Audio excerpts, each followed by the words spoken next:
When I was younger, I would normally hunt these type of the bull ride in Pamplona and stuff like that. Now I'm the opposite. I'm like, oh, I'm not going to be here for any type of celebration. I'm the opposite. I do still seek them out. Yeah. Like a free party in the street. I love it.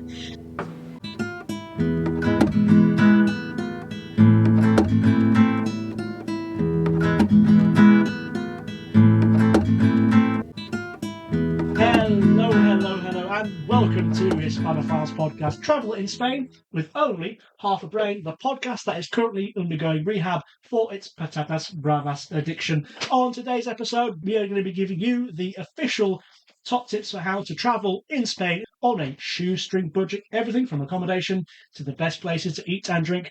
But first, we need to say hello to our wonderful co-host. Whoop, whoop, it's the sound of Mystique. Whoop, whoop, it's the sound of Mystique. How are you doing? Ooh, I'm good.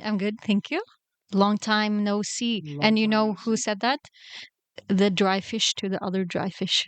You said that in one of the previous episodes. I did! I love that joke. It's an amazing joke from the north of Norway. Whoop, whoop. And there's also Angelique. Whoop, whoop. And there's also Angelique. How are you doing this? I'm doing good as well. I've actually just been traveling around Spain, actually. I have been doing my usual back and forth between Girona and Barcelona. So I am tired and sweaty, but happy to be here with you both to discuss this interesting topic, which I love because I love traveling and I'm also a Catania. No, how do you say it? Tacaña. Oh, Yeah, Tacaña. exactly. And as we also previously realised, Girona is apparently the best city in Spain. Another callback to me winning in the Top Trumps episode. So, little spoiler, but if you haven't watched it, then go do that. How was your Christmas, guys? Packed. Big family this year.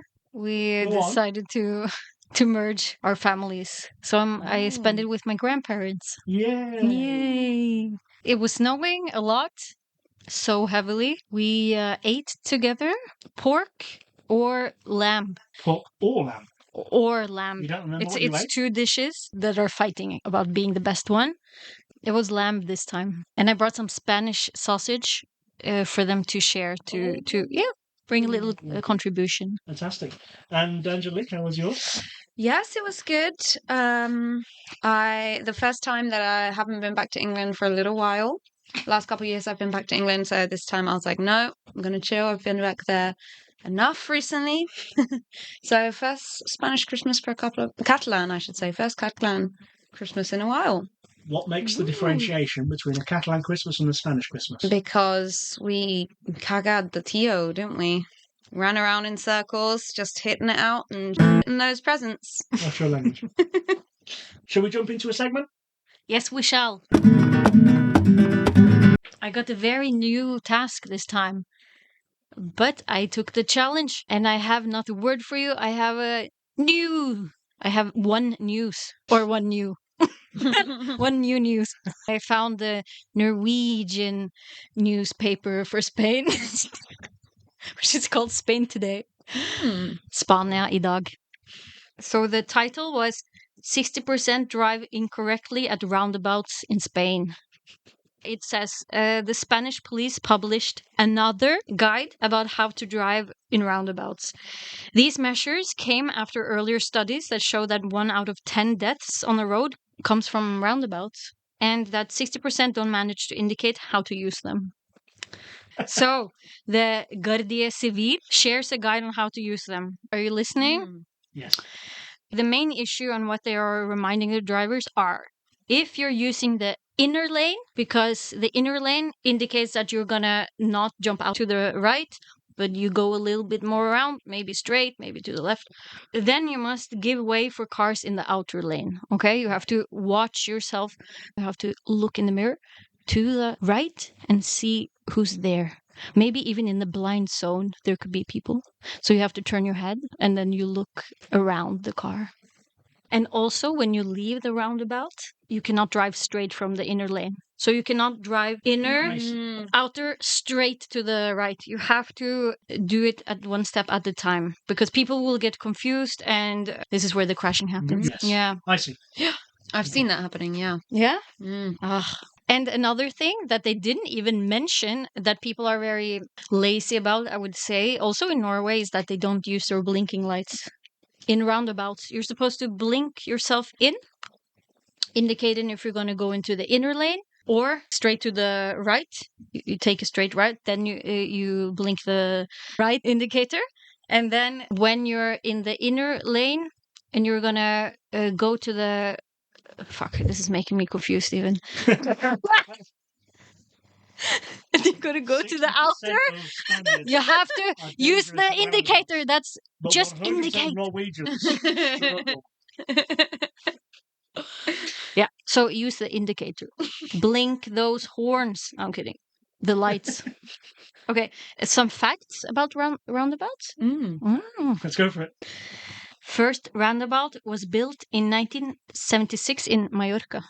Ooh. And today, Spain has 38,000 of them. So no wonder there are accidents when you don't know how to use them. Yep. Being overrun by roundabouts. Yep. 38,000. That is great trivia. I'd like to ask a follow-up question. How do you guys perceive the Spanish when it comes to driving? What are your perceptions? I purposely haven't learned to drive since I moved to Spain because I'm so scared of how they move on the roads. So, yeah, I think that says it all. I also don't really drive, to be honest. I just have my driver's license and I don't use it. But I've been in a car with other people who drives. Right. What has your experience been like? And also, we walk the streets and cars pass us. And Yeah, I feel like they're being gentlemen and women most of the time. I mean, people think they are crazy here compared to Norway, and they probably are, but I don't know. I also walk on when there's red man, I'm also being quite obnoxious in traffic. Yeah.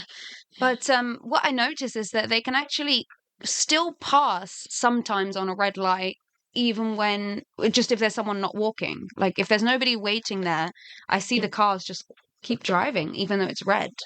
And I don't know when they're allowed to do that and when they're not. Like, I know that it's usually on smaller streets, not like on the main streets when there's other cars coming. But when there's just pedestrians and they don't see any pedestrians, they can continue. But it was red, or not the yellow blinking. No. Right? It's red, and it's when there's not more cars coming, there's only pedestrians. That's when I've seen it happen. Like, all the time. Begging for accidents. Right? The Spanish, I think, drive better than the Italians.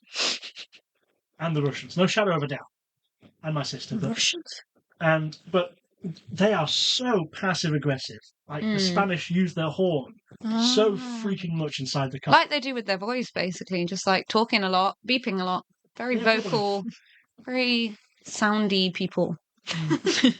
Thank you for the segment, fantastic. Yeah, thank you very much.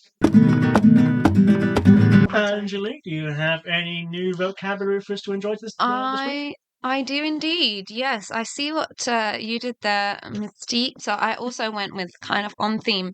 And my Spanish vocab, is hacer su agosto. So I think it can actually be hacer el agosto or su agosto, depending on the context. And what does that mean? To make your August, as a literal translation, it's kind of like to make your million or to make your fortune in English, perhaps. It could be like that. Or to make hay while the sun is out, something like that. So basically, it's like taking advantage of a situation and earning a lot of money or getting a very good outcome that keeps you set for a good while. I see. So say you get your finiquito from your new job or your old job, sorry, then that would be like, oh, I made my August. And a finiquito is what? A finiquito is like your severance package when you leave a job, or like your payout, or whatever you call it. It sounds so brutal in English, doesn't it? Finiquito. Severance package. Yeah, true, no, but finiquito sounds you're finished. Yeah, it's like finished el fin. Yeah. Very dramatic. I was finiquitoed. But it made your August. Yeah. No, So it was in October, September. So yeah, the reason why I thought it was a little bit on trend is because August, people travel, about money, we were traveling on a budget. So I'm just doing a little segue there. very Good one. Thank you very much, Angelique. Shall we move into the main talking point of today's episode? Yes. Yep. Fantastic. So this is the definitive Hispanophiles How to Travel in Spain on a Low Shoestring Budget Guide. We're going to split it up into different sections: time of the year, where to go inside the country, how to navigate accommodation, travelling between cities and locations, food and drink, and then I think we finish on activities. Does that sound okay for you guys? Very good. Very good. Returning to the topic of making it August, when do you think is the ideal time to travel to Spain for a vacation? That depends on what they want, I think, because Norwegians, they go during the hottest months because they are like, give me 30 degrees, 40 degrees. And then they come here and they're just happy to be warm and sweaty. Mhm. And they just want to go to the beach. Almost all of them, I would say. Now that I live here, I've changed. So I would never come here for those months. I would come here for September, even maybe not September, like October. Or the kind of the same, so next year before it gets hot I again. agree. So May maybe, or yeah. Early fall, early autumn, you would Yeah. say. Yeah. I was also going to say May or September. I would suggest the same, like late spring before summer or late summer before autumn. Just because, not only just because of the heat, but also you're going to get less other tourists around. So you'll have less queues, less stress with stuff being full all the time. What about winter? What about the darker, the colder months? Nah, don't go. No? I'm joking.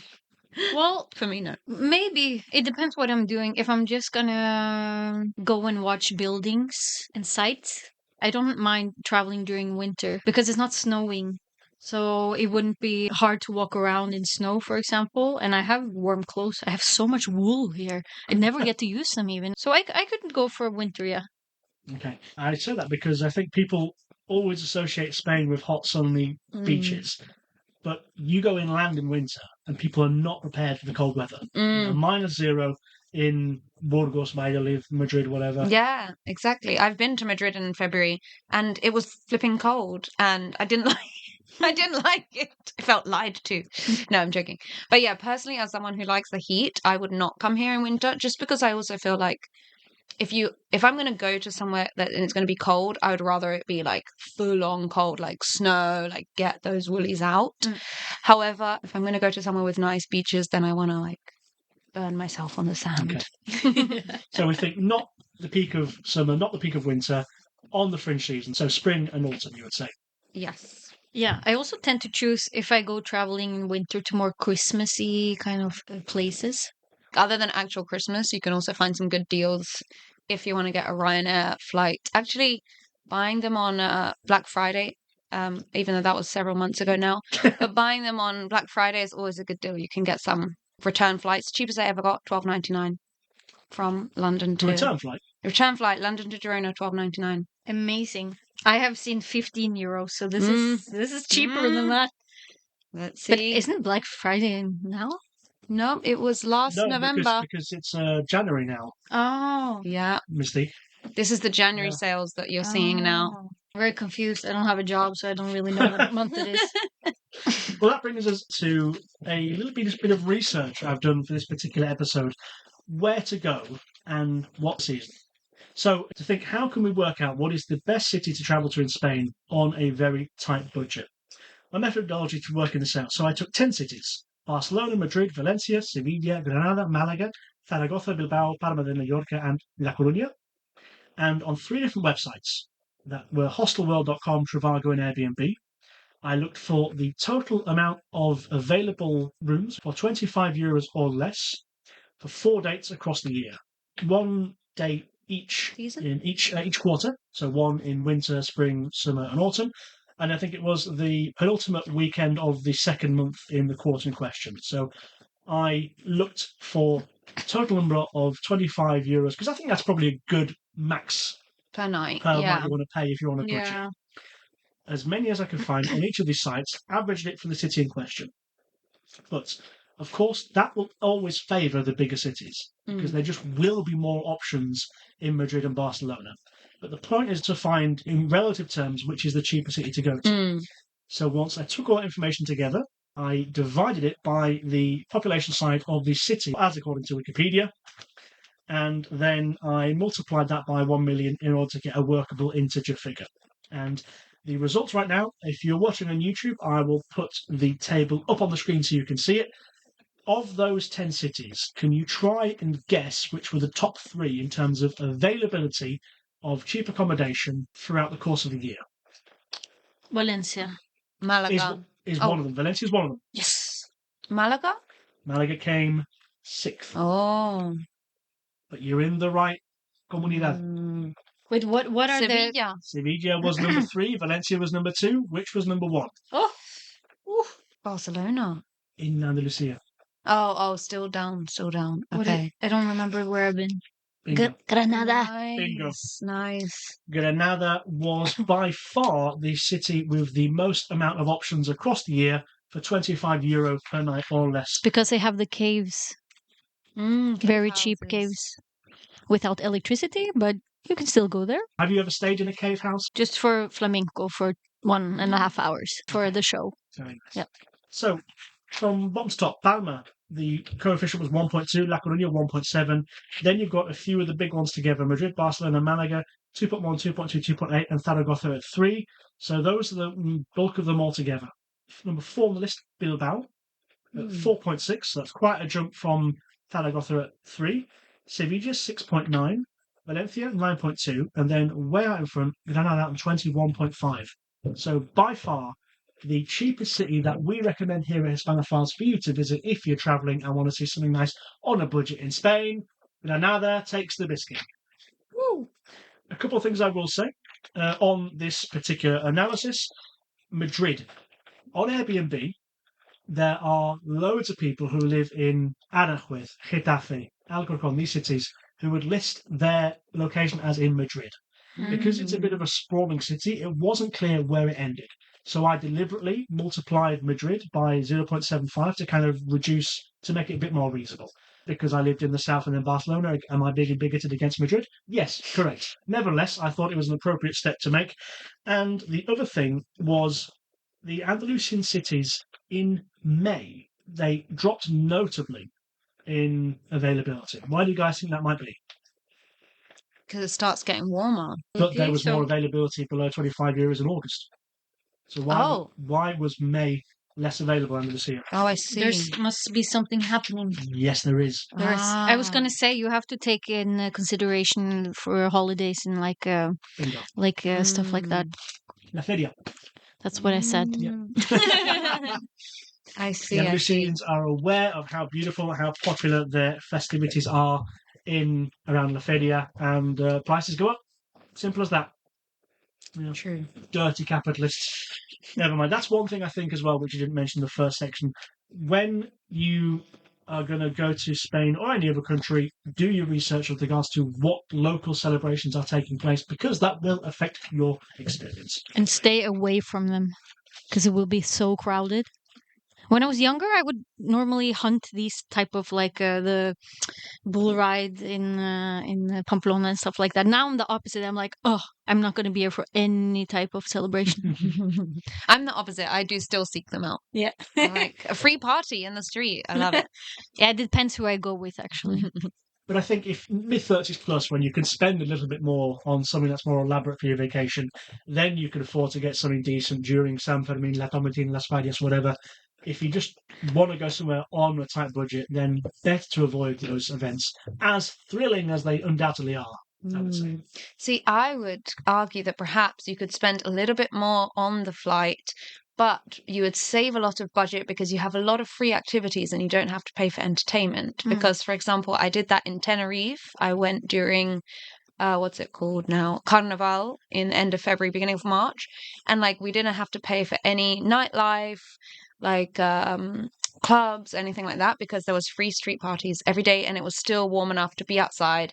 You have cheap beer, so you only really pay for the flights and the food. So one could also argue that that's a budget. Depends on your style. Party trip, this one. Yeah.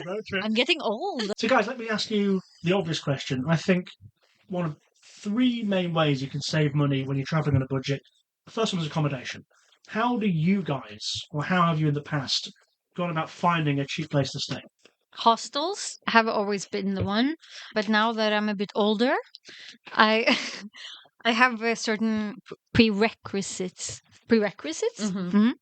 And that is they must have curtains. It cannot be a party hostel. Although I have found that they're not so party hostels like in Asia. So it's actually quite social, but in a chill way here, I feel. It must be quite central for me, the hostels, yeah. And then I've also, because of privacy, I didn't think about this, but Airbnb renting a room so I can have my own bed in my own room, but still maybe be social. It depends on the person renting out or if there are other travelers. This is maybe more suiting me now, I think, because I cannot sleep so well if people are going in and out and making noise and snoring. Now I'm going to start to go to only all female rooms in hostels because men snore. Yeah, I have to agree with quite a few things that you said, although I've been with snoring women in the women hostel rooms No. as well. Yeah, yeah.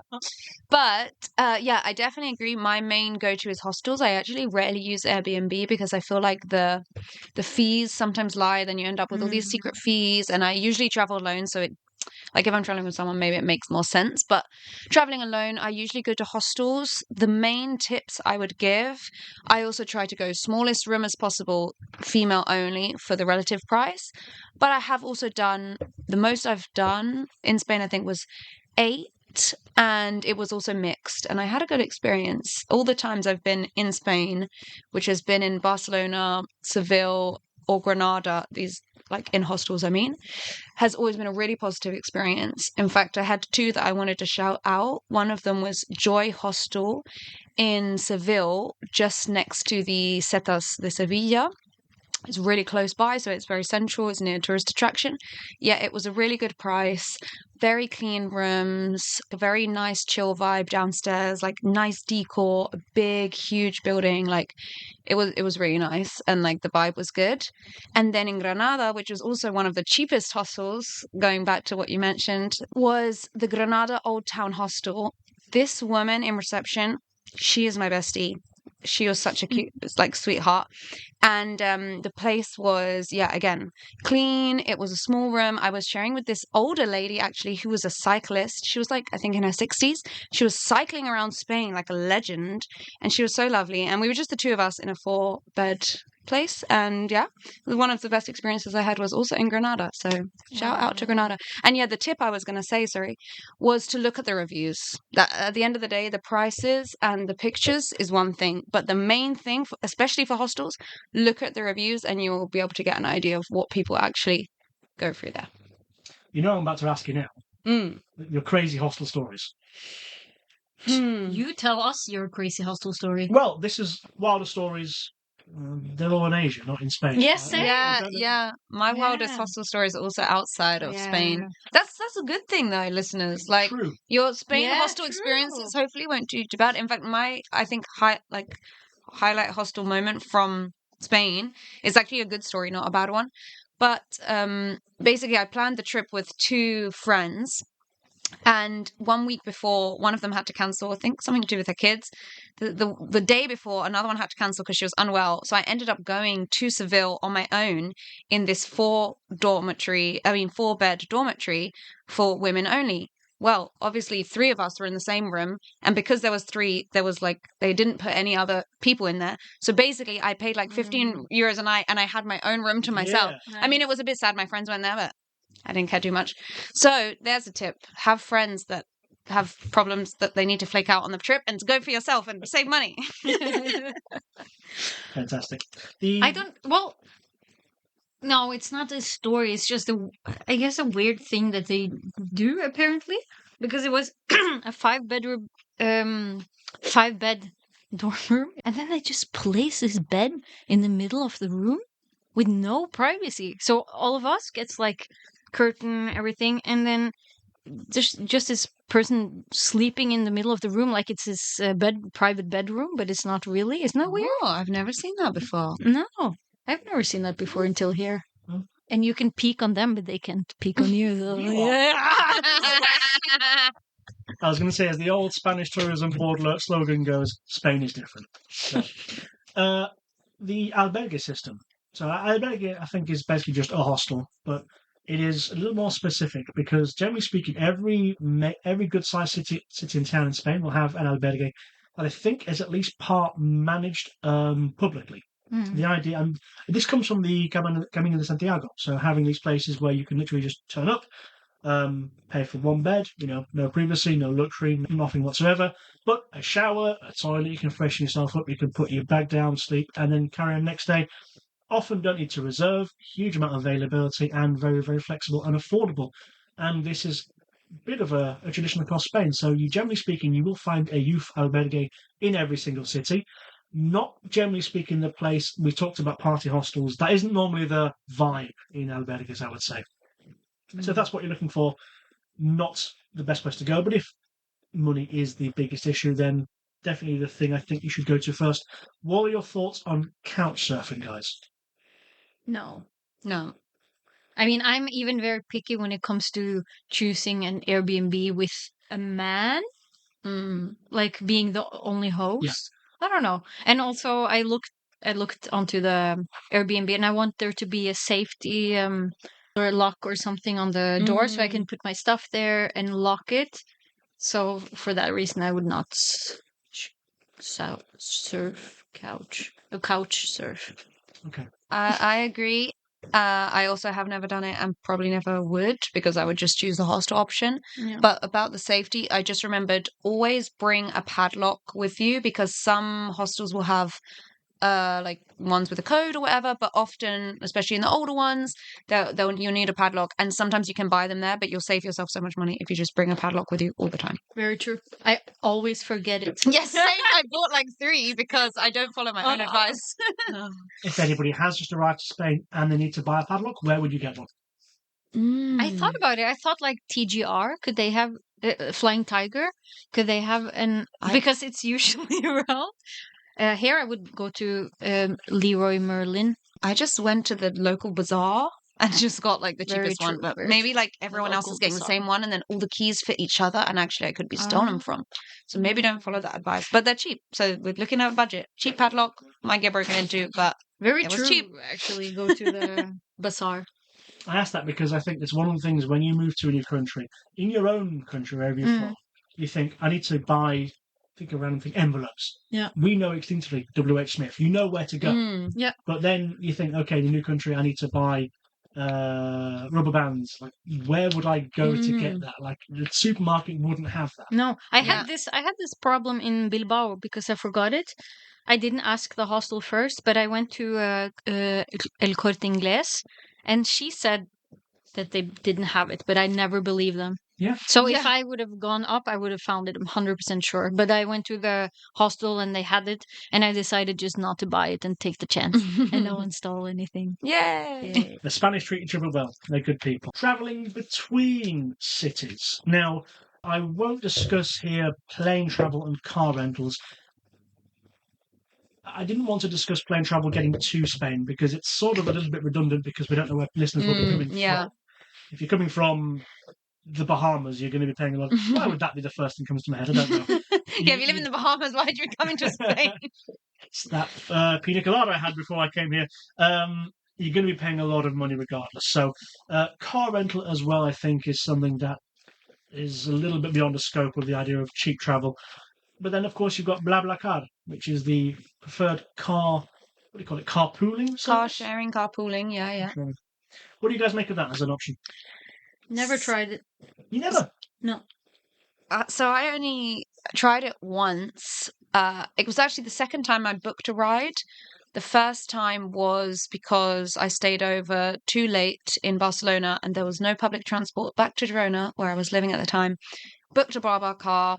Guy never showed up. Ended up paying €160 for a taxi. This is exactly why I haven't tried it. Yeah. So that was the first ever time. Now, the second ever time, I was also in a situation of I had no choice because I had booked flights to go to Granada from Barcelona. I then had to miss my outbound flight because I was on a work trip in Poland. So instead, I arrived back from Poland. I went out for my friend's birthday. First mistake.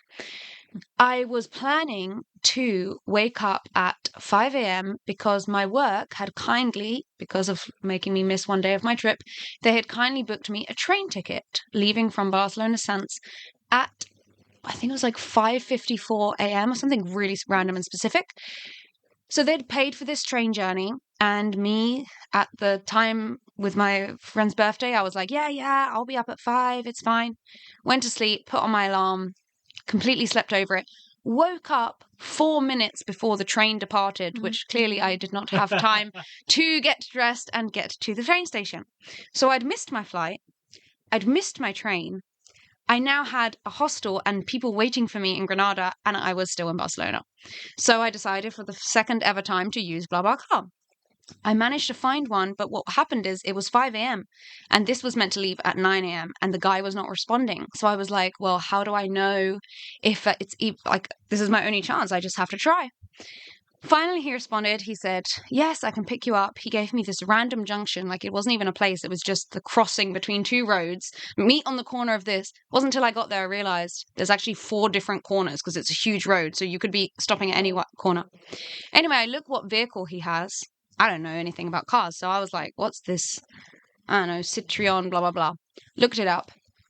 It's a white van. So literally what your parents tell you, oh, don't get into a white van with random strangers. So what was I doing? Waiting on the side of the road to get into a white van with random strangers and travel 11 hours, it turned out to be, to the south of Spain in the middle of summer. What else happened? No air conditioning. Windows that don't open. Oh. So I was in the back with 2 random guys. There's other 2 random guys in the front.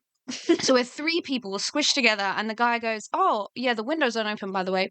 And also the front door doesn't open. So you can cover the windows with these little things, you know what they put for babies, like to shade yourself. And I was like, nah, don't worry, I don't need that. Put it on the other windows. I'll be fine. Literally 30 minutes later, in the boiling hot sun, I felt like a sweaty old man. I had sweat patches. My mustache was sweating. These poor guys next to me. Ended up being 11 hours in total. Found out that one of the guys, he was a healer. Apparently he could heal things. Amazing. Right? He healed the back of the driver. Me and the driver didn't believe this. But then he healed his back and he got rid of my headache. So I don't know if we just met like the second coming or something. I don't know what happened in that. It was like a little portal in there.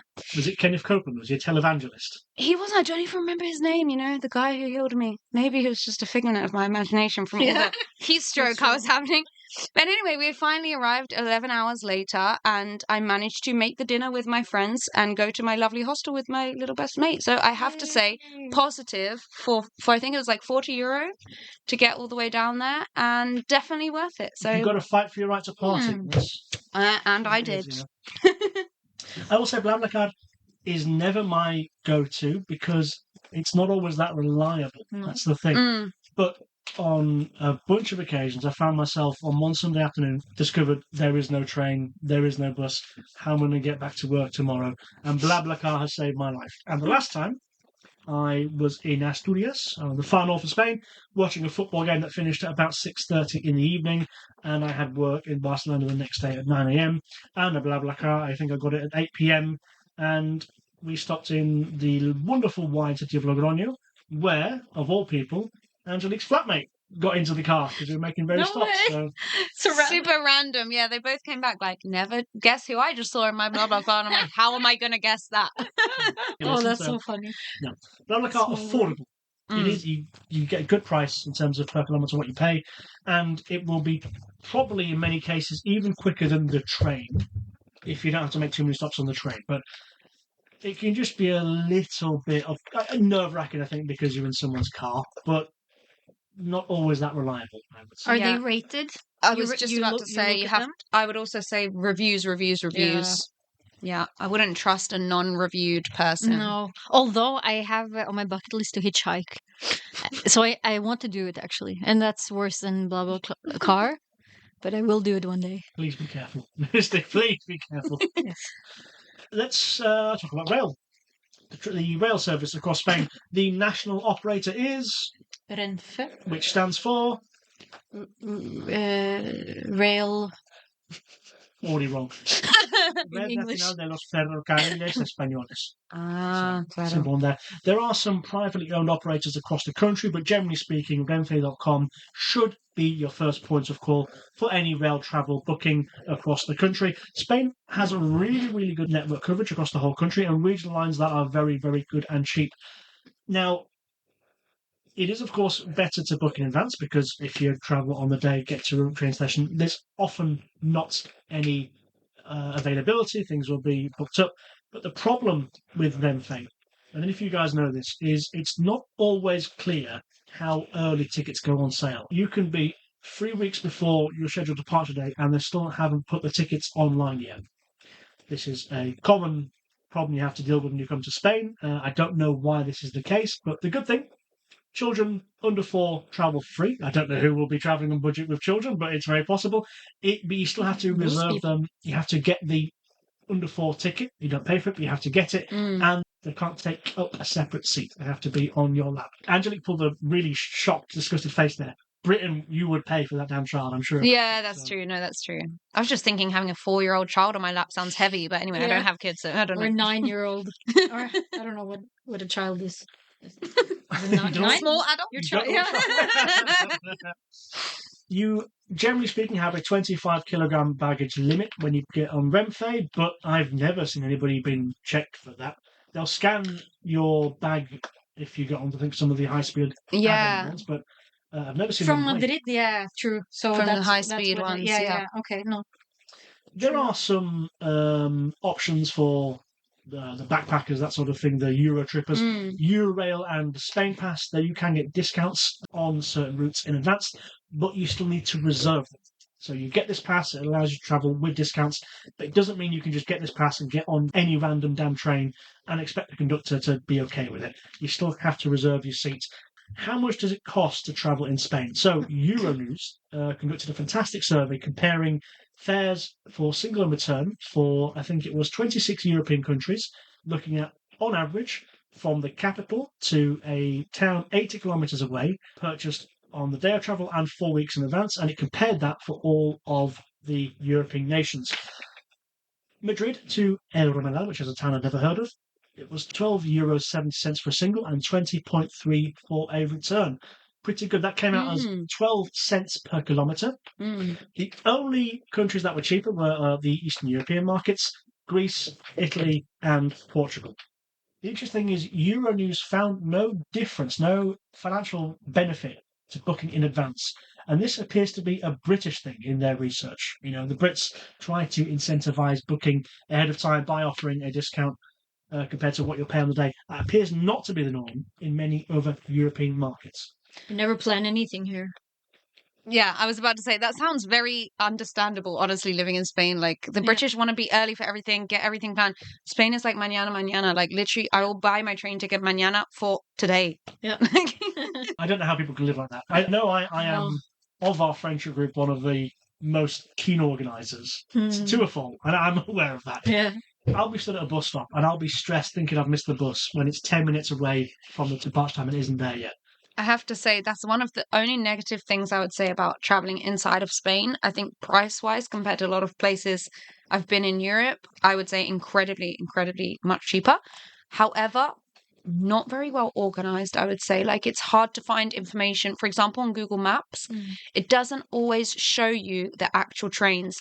As James said, you're better off looking who is the train provider in that city, whether that's Renfe or another thing. Same with like buses as well, whether it's Sagales or Tepsa, whatever it's called.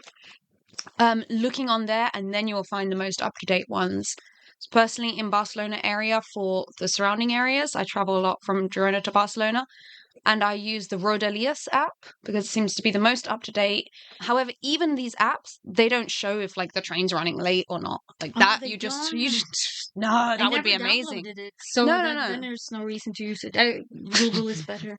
Yeah, the thing is, they don't really show. Like sometimes Google will only show the fast trains. It won't show you all your options. Don't use Google Maps. Find out the actual train company and look it up. That I would say is your best bet. And depending where you are, they have a lot of like passes. So some of them you can only get if you're a resident and you have the NIE number or whatever. But there's some that you don't need that, or you can use a passport number. So for example, there's been one going on every 4 months. I have it on my list. You have, yeah. So Yeah. I have this one which is €20 for 4 months. You can go back and forth between 2 stations of your choice as many times as you want. And if you do it more than 16 times, they refund you the €20. What? The only stipulation is you have to choose the same start and ending point. But since, for example, coming between Girona and Barcelona, I haven't paid more than €20 in 4 months for the last year and a half. That is perfect for commuters. Yes, it's called. That's what it's designed. That's what it's designed for, exactly. And because I think it happened, they started it when the petrol prices went up. I believe there was a correlation there. And since then, you can get back and forth as many times as you want. We hope you're enjoying this episode. If you are, consider giving a like, writing a comment, following, subscribing, giving us a high rating, all that jazz. You don't have to, but it would help us out with the algorithm in the place where you listen to your podcasts. Thank you very much, and let's get back to the episode.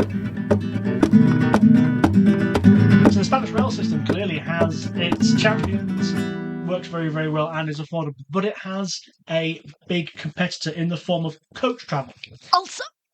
Also, Flixbus.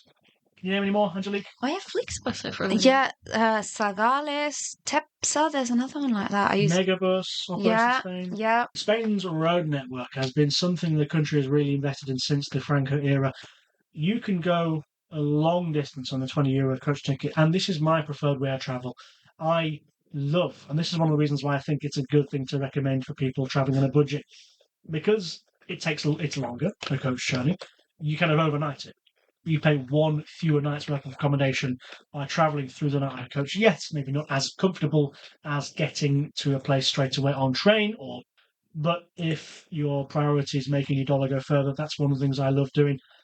Normally, no limit to the amount of luggage you can have. Generally speaking, only one suitcase, but it can be as heavy if you like. So if you're bringing gold bullion for whatever reason, you can do that. No, you wouldn't be travelling, I think, on a budget if you had that much. Often they come with Wi-Fi, albeit not usually that great in terms of connectivity, but they come with plug-in sockets to charge your phone. And generally speaking, once every 4 hours, coaches will make a stop in the service stations where you can stretch your legs, take a cigarette break, get something to eat, whatever it might be. Do they have bathrooms? Most of them will do, yes. If you go in long distance, yeah. The longest I've done was Barcelona to Marbella, just next to 16-hour one way. It was in July, yeah, so it was hot. I got on the coach, it would have been, I think, 9 p.m. the Friday. Went through the night, got to Marbella 6, 7 a.m. on the Saturday morning because my football team, Hull City, we were playing 2 games at a sports centre in Marbella. The first game was behind closed doors. Travelled through the night, got to the sports park, the venue. But me being the charming young man I am, I sweet-talked the guard and was like, just wait, I'll see. At that point, some of the actual staff of the club walked by. They got me in. So sat down. The guy behind the bar was an Irishman who liked chatting to me. There was no one else there. He gave me free beer. I sat down, watched my football team play a professional level game against Brighton for free. I was the only person there. So Wow. that was about 10 a.m. The second game was, I think, about 6 p.m. I didn't bother reserving accommodation. Of course, why would I? So I thought, you know what, I'll just have a Red Bull or whatever, go walk, and I'll be fine. It being, almost 40 degrees, it was baking hot, and at some point the tiredness just hit me. I had slept maybe 2 hours in the coach, but it did hit me. Yeah. I found a restaurant, and I said to the guy, I'm honestly crashing. I need to be awake later on. I'll buy a beer and some little chips or some tapa or something. Is it okay if I just put my jumper on your table and sleep in your restaurant? He was like, yeah, it's fine. So, Like this? Like yeah, with your arms? literally like that. Why Head didn't the you- table, just sleep. You must have so many better options. You could go to a pool and then lay down on your. But this is not. This is maybe more expensive. Yeah, I would obviously be. It's obvious what I'm doing if I was Under- going to a pool, by the beach or whatever. But What about going to like the? No, I don't know. but either way, he let me sleep there for an hour and a half or whatever. So very, very kind of him. Got back up, walked back to the stadium, watched the game, loved it. Bus left, I think, 1 a.m. And then I travelled all the way to Barcelona, getting there at 7 p.m., which means 48 hours, 2 600-kilometre bus journeys, whatever, no shower, 2 football games, so much lager. I must have smelled absolutely abhorrent. Sounds like a nightmare. Yeah, but it's Hull And City, also innit? very adventure, like Got to do it for Tigers, isn't you? yeah. Adventurous. It's just There we not go. me anymore to do that, but I miss it. Well, next time I go to watch Yeah. Hull City, play, I'll give you a shout and we can go back we'll to the do same the restaurant. 48 hours. Go smell together. And we would, even better, which again is rather novel right now. But We've got coach and rail, the two go-to ways to travel around Spain, we think, on a budget. But which do you think is cheaper? I analysed them both per kilometre. The methodology. I looked 8 separate routes going from different cities in Spain. Adult single, todas paradas, which means when I was choosing Barcelona, Valencia, Seville, Madrid, just toda parada and whatever comes. No special fare applied. On the dates, the 17th of January, 14th of February, 14th of March, and the 11th of April, because thereafter it was very difficult to see information on Renfe, like I said. I took prices from Renfe, which is the national rail network, and Alsa, which is the biggest bus and coach journey operator in Spain. And of course, there were multiple, let's say, 8 options per day. I took the cheapest one rather than averaging, just the cheapest one, regardless of what time of day. Averaged those, then divided that number by the kilometres between for each of the different fares between from one city to the other. The findings. Fares are remarkably stable between the months. This goes back to what we just discussed. Spain does not seem to incentivise booking early. Valencia, for some reason, was the one, particularly with Renfe. It was so damn hard to get any information. I only got I think 2 routes, Valencia to Malaga and Valencia to Sevilla. Anything to Valencia, couldn't find information more than a month in advance. The way it worked out, generally speaking, rail, you paid 7 cents per kilometre, so a bit cheaper than coach, worked out 6 cents per kilometre, which is 15% cheaper. However, if I removed the anomaly, which was the most expensive route, Valencia to Seville, for some reason, like I said, Valencia was the weirdest one to work with, the price worked out at 5.9 cents per kilometre for rail and 4 cents per kilometre if you travel by coach across the country, making it 31% cheaper. So, ladies and gents, the cheapest way to travel per kilometre in Spain, get on your bus. Okay. All right, so let's move to the topic of how to feed yourself on a budget. I did a bit of research once again. Eurostat is the website I used to get some reference, and there wasn't that many interesting things I found. The average amount you'd expect to pay for your just 2,500 calories when you buy staples and cook for yourself was €8.24 per day, making it 255.51 euros per month. So that's the average amount you should be paying to feed yourself by cooking entirely for yourself, not eating out. Seems very cheap for me. I don't know what you guys think. Yeah, I don't know how much people are eating for €8. Maybe I'm just very greedy, but that's like just the coffee in some places. No, actually, in Spain. But yeah, no, I'm interested to know. Do you have a little breakdown of that? There's not too much interesting things here. I think, bread, milk, potato, onion, those are always going to be cheaper things. And anything procured by animal extractions, beef, chicken, cheese, are always going to be more expensive. But I think everybody kind of knows that. Tobacco, remarkably cheap. I don't know why Eurostat thinks that's a necessary part of your... It's partying, partying and drinking. Smoking. No need to eat, just smoke. Yeah. We do not condone smoking. You should take your health seriously, and of course, smoking People tobacco. are smoking so much here compared to Norway, for because example. they can afford it. Apparently, tobacco is on average 17% cheaper than the European average, and alcohol also is cheaper by 3% compared to the European average. But 2 things that are notably cheaper: meat and fish.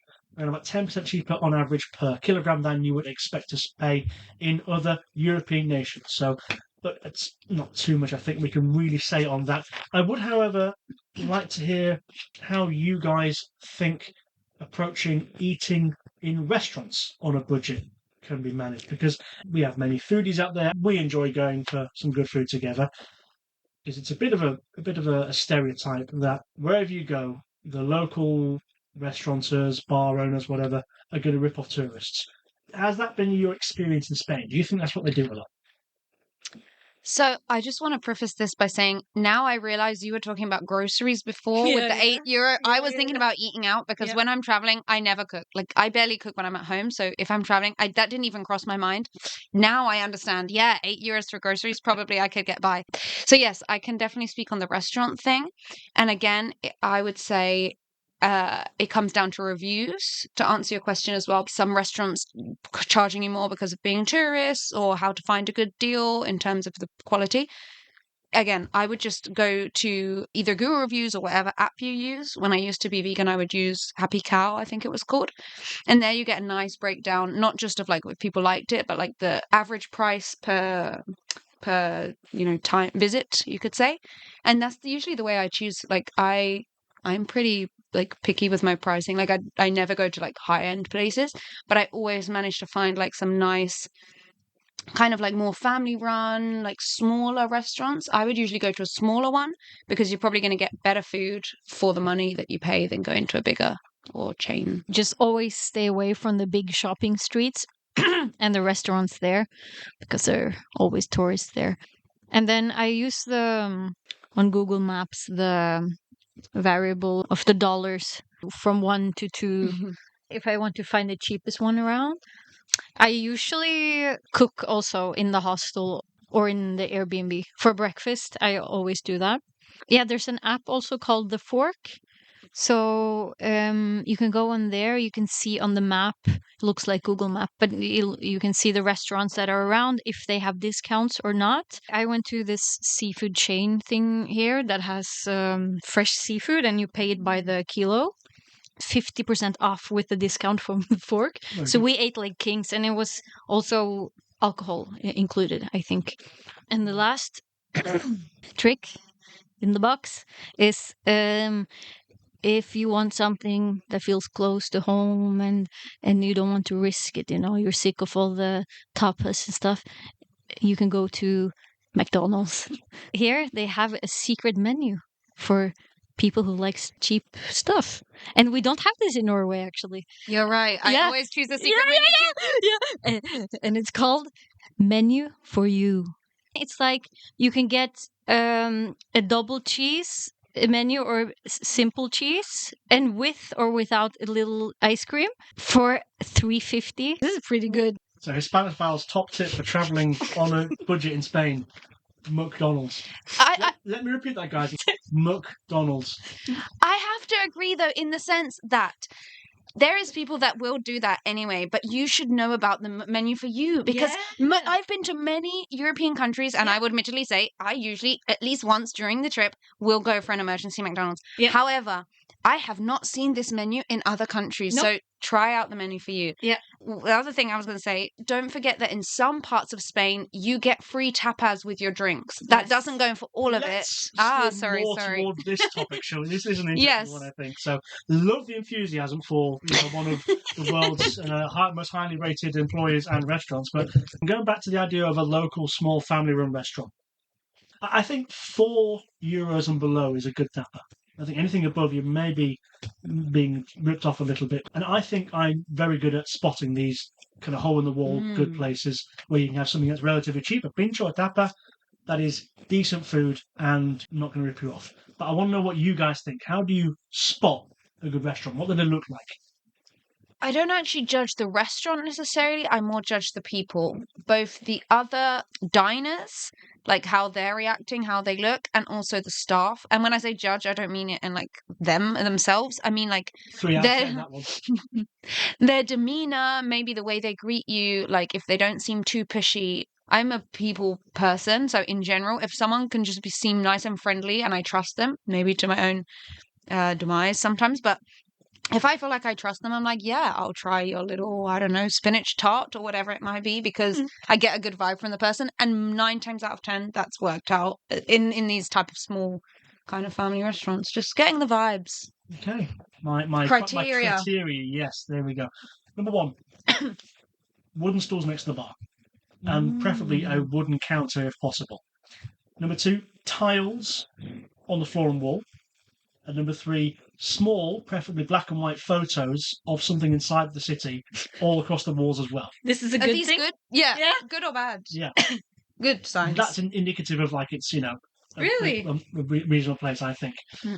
And the building should be long and thin rather than kind of big, open type space. You're going to pay less money if it's a long and thin place. And it should be down a side street or alley and not being in a main square. That's my one thing. Don't go to the main square. That's where you're going to pay way too much. Take maybe 100 meters away and find something down an alley that's with maybe a couple of little, you get kind of big barrels on their end and they put 2 two Yeah. stores either side, so Yeah. a couple Yeah. can have a vermouth and something, a couple olives. I trust that. I think that's going to be a decent place. And usually I look at the sign, and if it says like started in 19, I don't know, 50 or something, I usually find these to be good actually. It's not necessarily that they are the cheapest, but at least it's going to be, you're going to get some traditional stuff because they're proud of that. Yeah. Comparing that to like a hip, new, pretentious tapas Cuban or sushi whatever. fusion. Yeah. Yeah. I would also just not on tapas, but depending where you are, you'll also find at lunchtime, because in Spain, lunch is often the bigger meal of the day than dinner. You'll often find a menu del dia, which you can find like basically a 3-course meal for between 8 and 18 euros, depending on the place. You can get some really cheap ones. Again, varying levels of quality for that price, but they usually come with a starter, main, dessert, and a drink, and sometimes even a coffee as well. Or you can do like a half menu with just a starter or just a dessert. And these you can find during the middle of the day. And yeah, they usually have several options. It's not like a set menu. They'll have a set 5 different options, for example. And yeah, I would say that's another cheaper way to have your big meal of the day if you're like me, and then just snack for the rest of the day. Yeah. That final thing I always avoid is somebody waiting outside trying to usher you in. Oh, yeah. Again, I Never anywhere. never talk. Well, this is the question I wanted to ask. How do you guys, number one, react? Number two, deal with that? I don't answer them. I just look Cold them shoulder. Yeah, because I live here. Don't you see? I usually just, like say, oh, sorry, I'm in a rush. But if it actually looks interesting, what I'll do is as I'm walking away, I'll look it up. And then if it seems interesting enough, I'll go back and talk to them. Like if they put a good impression on me, I won't just enter, because then it's embarrassing when it's too expensive for me. So what I'll do is I'll keep walking, like glance back at the place, look it up. And sometimes I actually have gone back where they've said, oh, do you want something? I say, no, I've already eaten. I continue. And then I come back like 5 minutes later, like, go on then. I saw you had like a souffle or something. I don't know. But I was thinking, like, I don't want to be tricked just by the guy. But then I looked at the menu as well. I was like, okay, you deserve this custom. Yay. Let's move on to the final talking point, which is the one that I said, guys, is completely open. I've not prepared anything, no research, no notes. This is, of course, fun activities that are Spanish to do on a budget that are affordable. What do you guys think are the cool things that you can do across the country without breaking bank? So I'll just repeat something that we touched upon lightly earlier, which is about like the cultural festivals. So as I said, I'm a partier, whoop whoop. But no, I like to actually look up the town festivals and stuff. For example, here in Barcelona, you have the Festas de Barrio. All around Catalonia, you have the Festa Majors of the different towns, for example, which is basically a week where they just celebrate more or less for the sake of celebrating. And the nice thing is people of all different ages come. Like it doesn't matter who you are, where you're from, like you'll just be welcomed, and probably go on some rides, see some free concerts, drink a lot of cheap alcohol. So yeah, that is one of the activities I'd recommend, and they're usually free because they're just cultural events for the community. And the other thing I love to do in every single city I go to is free walking tours. You can find these. I sometimes use Get Your Guide, which is a typical travel site, but there you can find free walking tours. They will usually ask for a tip or donation at the end, which if you're really on a budget, maybe you don't have, and that's fine. It's optional. I usually end up paying because I have a really good time. But yeah, I would really recommend a free walking tour, and I would usually do that on the first day or second day, depending when you arrive, because that way you get yourself located in the city, and you can then plan out the rest of your time, because you can say, oh, I want to go back here or there or wherever. If you want to enter into certain buildings, usually it's not included, but at least to get a nice look around the city. That's what I would say. Very smart. Actually, I thought that I've always paid for those things 10 or 15 euros, because I feel like I cannot pay less than 10 because it would be an offense to the people. And I always thought if you don't pay, it's a huge offense because it's kind of not free, although it. Yeah, What do you think? I usually pay between, the most I've ever paid is 10, if I'm going to be honest. Okay. My standard is 5. Okay. Once I didn't pay anything because honestly it was pretty bad, but Yeah. that was not in Spain. So Yeah. the ones in Spain I've always paid like around 10. them. But again, it's the people. Like, I could look at a beautiful building and you tell me something boring, I'm not going to tip you that much. Yep. But if you make me laugh, doesn't matter how rubbish this crumbly building is, I will tip you. Yeah. So be funny. You meet people. If you travel alone, it's a way to meet people. Also, if you don't want to stay in a hostel and want to meet people during the day, you can do this. Yeah. And if you do stay in a hostel and you're staying with people that are friendly, what I've done before is group together for activities. For example, either if you need to share a taxi, whatever, that saves some costs. And you can often get like group tickets sometimes for certain things. Like, for example, in Seville, I went to a flamenco show. And if you went just one person, it was like 17, which is still really good price for what you get. Like, it literally brought me to tears. But anyway, but then if you were like 2 people, it was even less. It was like 30. If you were 4, it was whatever. So even if they're not your like friends, but you all want to do the same activity, you could actually go together to save some money as well. There are free museum times here in in Barcelona, at least. Also in other cities, most museums are usually free every Sunday after 3 p.m. Also the Botanical Garden, but don't go there so much because I like to go there in peace and quiet because I live so close. And then you have the first Sunday every month is also usually free. There's also an app called Ticket Swap, I think. Yeah. That you can go and people will put out their tickets. I had a few do's and don'ts from my one and only trip to Madrid, which, as I said, it was cold. The don'ts, and this would go for probably a lot of major cities, I wouldn't go for one of these typical kind of experiential, immersive experiences, like, for example, the Pixar one, because I had very high expectations. And you pay like €20 and you're basically like hurried through a room just to take pictures. So be careful of like those big touristy things that like you'll see on posters and stuff. Half the time they're actually not that good.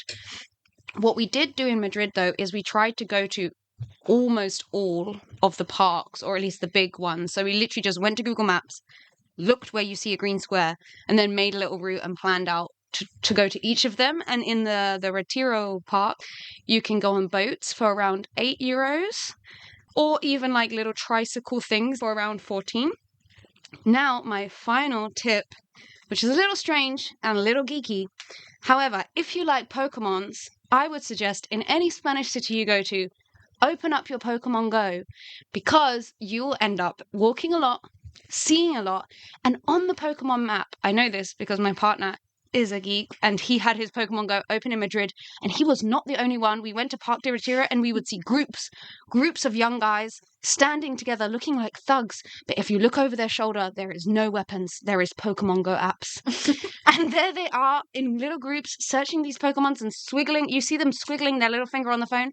And I don't know, I think that's kind of like a fun activity that you could do for free and do your own kind of walking tour. That's a good one. So there we go. Fantastic. Yeah, that was way more activities for cheaper than I thought I was going to get. So thank you very much, ladies.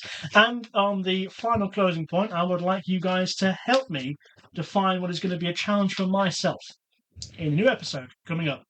So in January, in next week, I will go to Bilbao, one of our favourite cities, and I will set myself a challenge, a 2-day weekend, and I will spend a maximum of €100 a day visiting the cities, including accommodation, including everything I consume.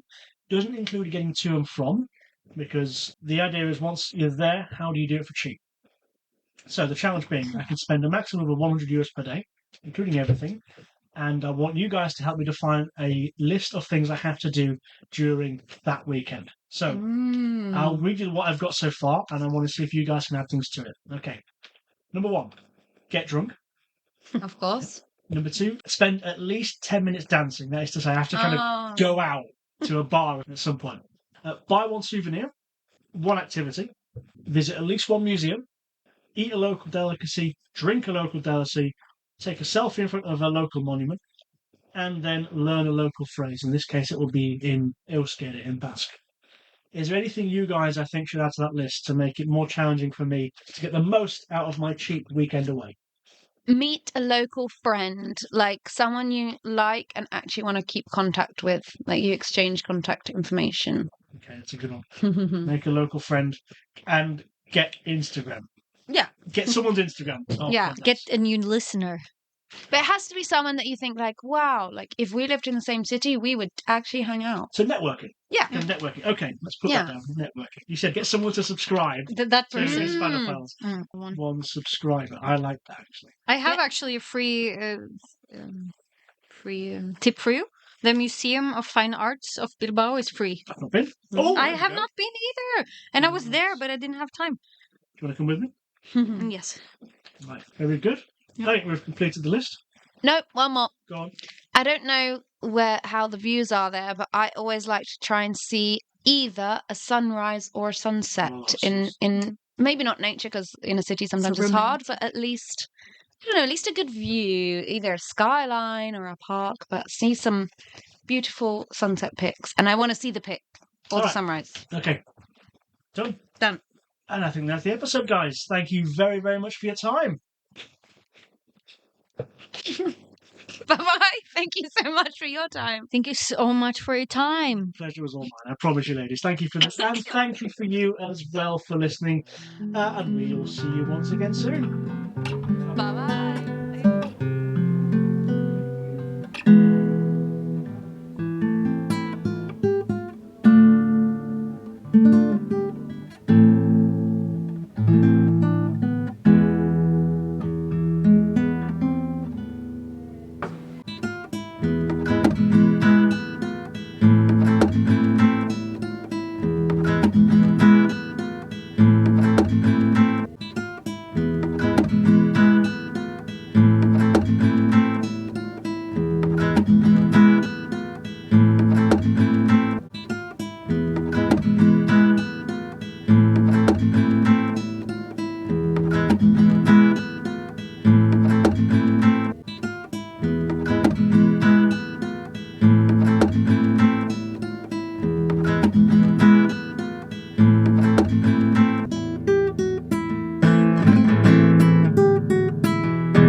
I was still thinking when I open my beer. Yeah, go ahead. Because you're going to cut this out anyway. The interesting thing was there, Wait, Euronews. I'm going to make a There was no- noise.